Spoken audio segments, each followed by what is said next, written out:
Mwaka 2025 utabaki kuwa mwaka wa alama, mwaka ambao Tanzania ilisimama kwenye makutano ya historia na maendeleo. Ikichagua kasi, uthubutu na maono.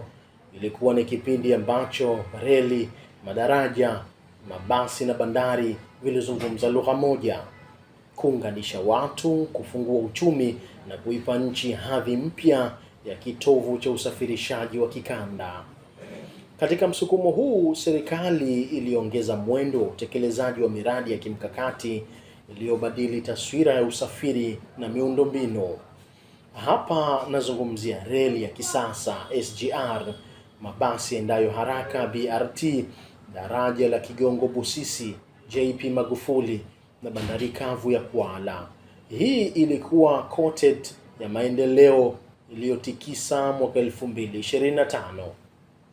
Mnamo Juni 27 mwaka 2025, Tanzania iliandika ukurasa mpya wa historia ilipozindua rasmi safari ya treni ya mizigo kati ya Dar es Salaam na Dodoma kupitia reli ya kisasa ya SGR.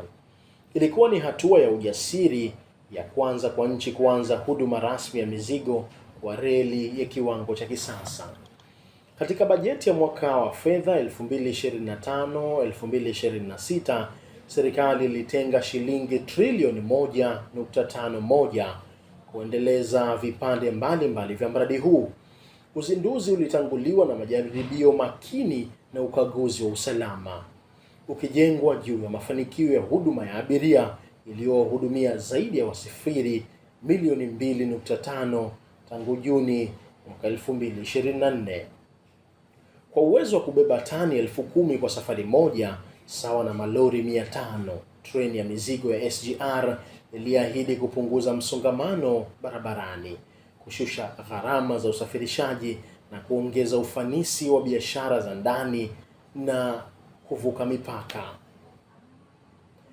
Mwaka 2025 pia ulikuwa mwaka wa mapinduzi ya mabasi yaendayo haraka BRT, hususan awamu ya pili.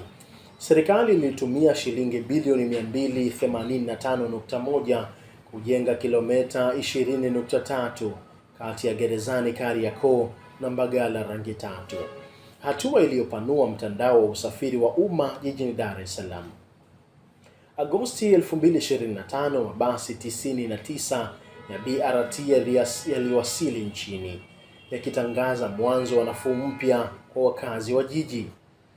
Agosti 13 mwaka huo, Waziri Mkuu mstaafu Kassim Majaliwa alikagua mabasi na miundombinu, ikiwemo vituo vya Gerezani na Mbagala Rangi Tatu, akisisitiza kuwa usafiri wa umma bora ni injini ya maendeleo ya kiuchumi.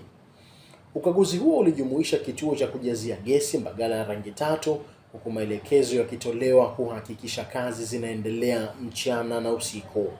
Ingawa huduma zilianza Oktoba 12, 2025 na kusitishwa kwa muda kutokana na upangaji wa njia, BRT Mbagala ilirejea rasmi Novemba 20, 2025 ikiwa imara na tayari kuhudumia maelfu. Daraja la John Pombe Magufuli, ambapo uzinduzi wake wa Kigongo Busisi ulifanyika Juni 2025, ulikuwa zaidi ya sherehe. Ulikuwa ni ushindi dhidi ya umbali. Daraja la Magufuli lenye urefu wa kilomita 3 na gharama ya shilingi bilioni 718 iliunganisha Mwanza na mikoa jirani na kufungua milango ya biashara kuelekea nchi za Rwanda, Burundi, Uganda na Jamhuri ya Kidemokrasia ya Kongo DRC.